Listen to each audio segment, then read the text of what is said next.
Kembali di Kompas Petang, Saudara. Mantan Wakil Menteri Ketenagakerjaan yang juga terdakwa dugaan pemerasan pengurusan sertifikasi K3, Emmanuel Ebenezer, mengungkap ada keterlibatan partai dan ormas di kasus yang menjeratnya.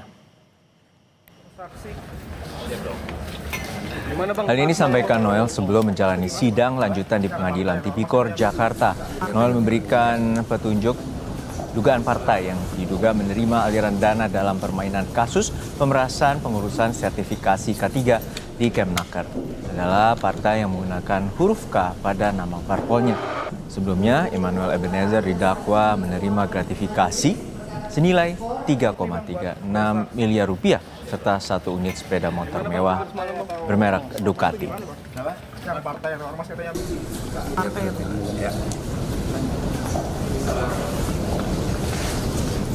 Warna dulu. Dikit-dikit bang, tipis-tipis bang. Ormasnya dulu ya? Ya boleh. Ormasnya yang jelas tidak berbasis agama. Oke. Kedua, partainya ada huruf K-nya. Lihat dulu ya, clue-nya ya. PKS bang. Enggak, saya nggak mau nyebutin dulu. Ada huruf K-nya. Warnanya K-nya di mana bang? Di mana? Di Boleh tengah tahu bang? dong. Terlibat di kasus ini atau seperti apa bang ormas dan partainya? Alirannya, bukan terlibatnya, alirannya. Oh berarti masuk ke aliran ormas sama partai ya bang? Ya. Mantan Wakil Menteri Ketenagakerjaan Emmanuel Ebenezer alias Noel hari ini menjalani persidangan terkait kasus dugaan pemerasan dan gratifikasi pengurusan sertifikasi K3 di Kemenaker. Agenda sidang adalah pemeriksaan saksi. Salah satu saksi dalam persidangan itu mengakui telah menerima jatah uang bernilai 1,8 miliar rupiah terkait kasus pemerasan K3.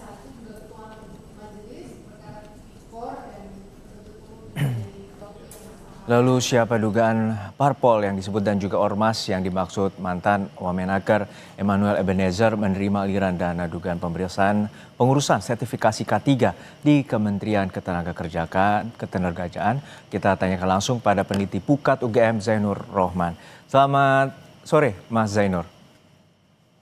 Selamat sore Mas. Ya, Mas Zainur, ini tentu di luar muka persidangan bahwa mantan Wamenaker dan juga terdakwa kasus pemerasan dan juga gratifikasi ini menyebut ada dugaan parpol ataupun ormas yang terlibat dalam kasus pemerasan atau gratifikasi terkait dengan sertifikasi K3. Menurut Anda seperti apa? Apakah ini layak dan juga apakah KPK harus menyambut apa yang dimaksudkan oleh Noel ini?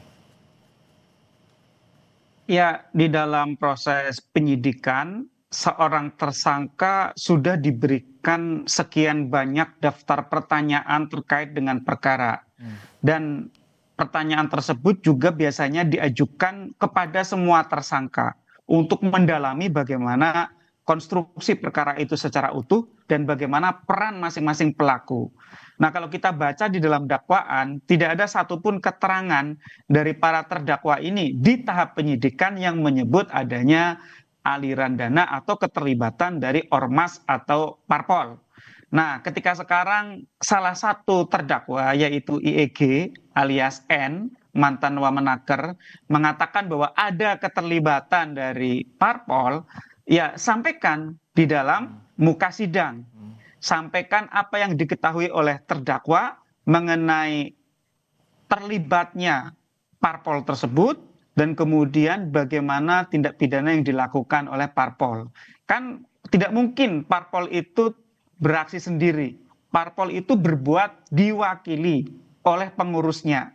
Nah, nanti kan kemudian akan dipilah oleh majelis hakim apakah yang dimaksud itu adalah orang mewakili parpol atau pengurus parpol yang kemudian sedang melakukan tindak pidana korupsi.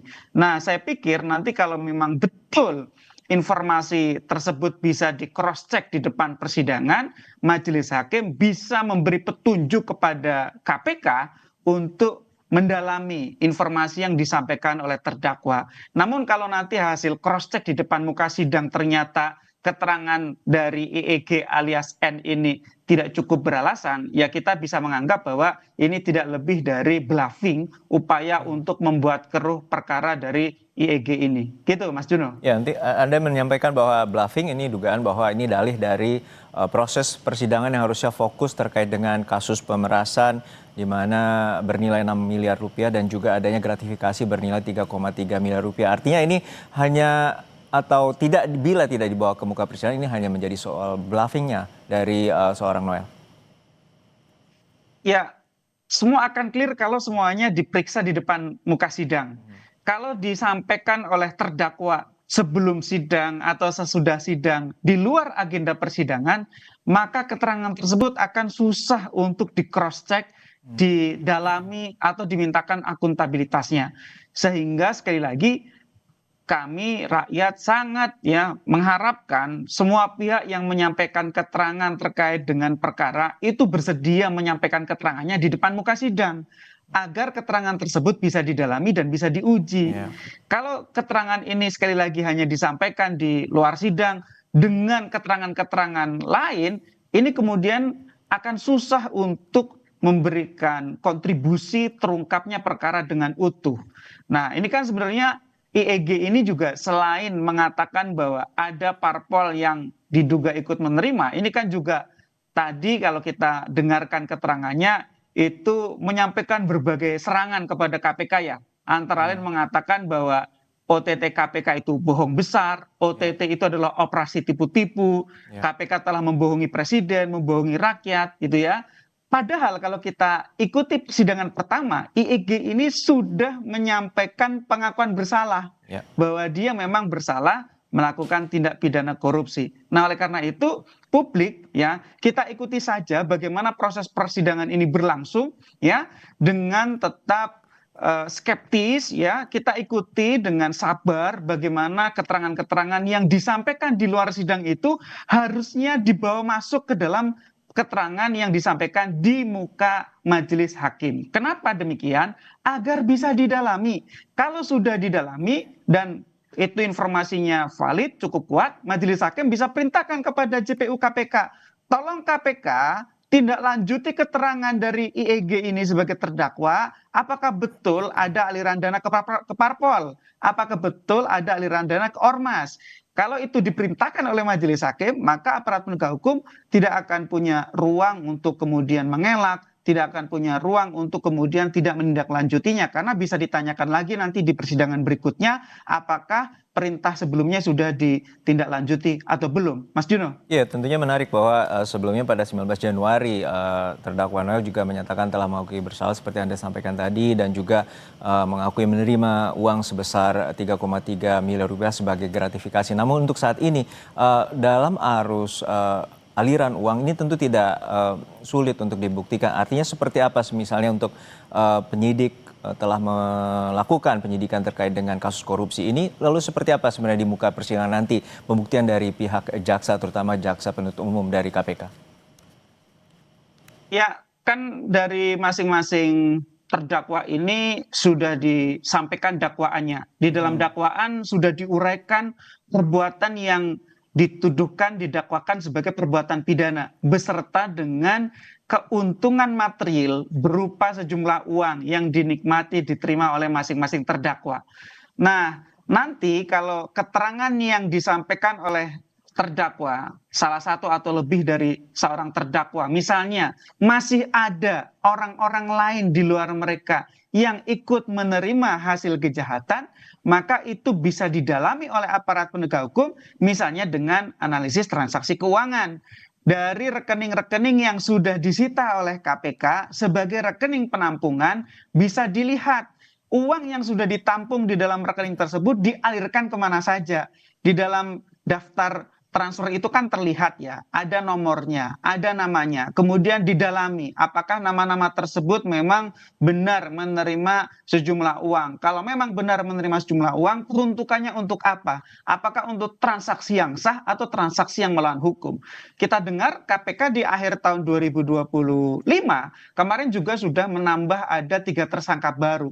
Tetapi kan kalau ini ada tambahan informasi dari IEG alias Noel bahwa ada ormas, ada parpol yang ikut menikmati tetapi belum diperiksa oleh KPK. Tetapi sekali lagi keterangan itu baru disampaikan di luar persidangan. Sehingga sekali lagi kita sangat berharap kalau memang benar terdakwa ingin mengungkap perkara ini secara utuh, sampaikan di dalam persidangan. Nah, nanti publik bisa melihat apakah majelis hakim menindaklanjuti dengan meng-cross check informasi tersebut kepada para pihak, misalnya adalah orang yang mengepul uang ini. Kan ada ya, di dalam dakwaan itu di antara sekian belas orang, 11 orang terdakwa ini punya peran yang berbeda-beda.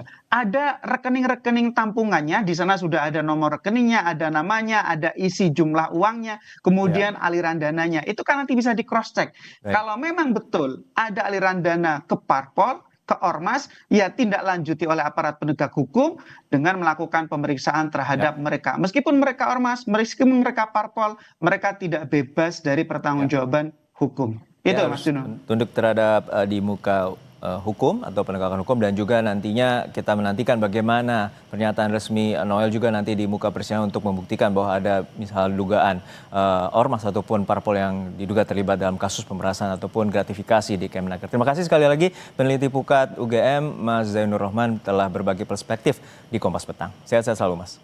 Terima kasih. Usai jeda saudara, 4 kantong jenazah korban ditemukan total.